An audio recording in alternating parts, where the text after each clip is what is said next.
This month, our Ingrid Hills brought us a series of reports about her visit to Moscow.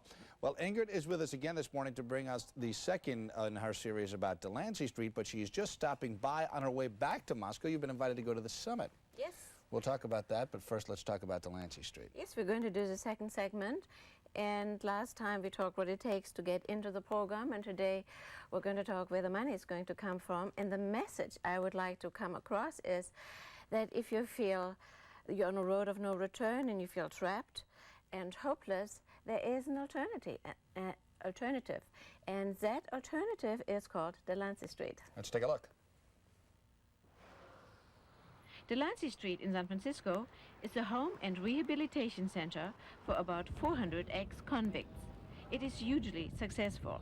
Mimi Silbert is a 49-year-old dynamic president. She refuses to accept government funding, for good reason. We modeled Delancey Street on a family model.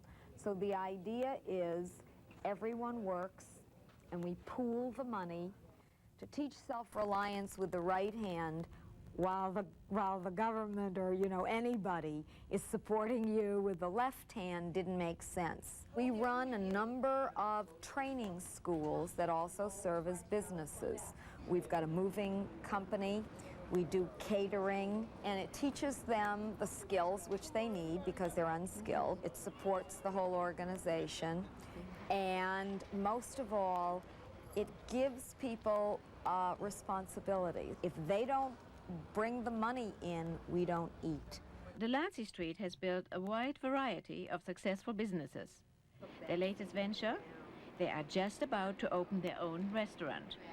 It's actually a huge restaurant and Espresso cafe, and we're frantically learning how to cook at this very moment. Delancey Street is training and healing many people with its work philosophy and group support. Shirley Lamar is a resident. She is waging a winning battle and triumphing over a life of adversities. I've been here 2 years.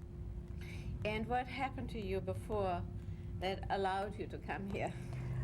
What happened to me is that basically I had spent like 23 years of my life using. I was a prostitute, and that's all I knew, that's all I did, and basically that's all I thought I'd ever be. And I committed a crime, and I was in jail. How do you feel about yourself now? Oh, I wake up in the morning, I'm hopeful. I know that I can be all right, and I know that I can do some things that there is just no way I would have ever believed. Do you think you will be able to love a man? Yes, now I can. Now I can. Before, I had no concept of living or loving. If you had asked me about me 2 years ago, I would have told you I was a prostitute and I was a junkie, and that's what I was going to be the rest of my life. Here at Delancey Street, I have learned the quality of real love, the quality of feeling good. And self-love. Yes, self-love, how to love myself. Visiting Delancey Street is an uplifting experience. With a 75% success rate at rehabilitating hardened criminals, it is a concept well worth pursuing. It would save the taxpayer money and make for a better world for all of us.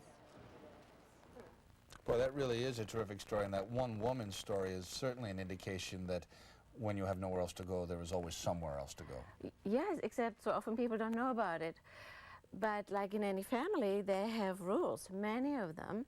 And there are 3 cardinal rules. And the first one is no drugs and no alcohol. Mm-hmm.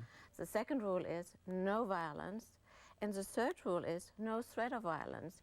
Even if you utter one in the passion of an argument, you will be out, and there is absolutely no exception whatsoever.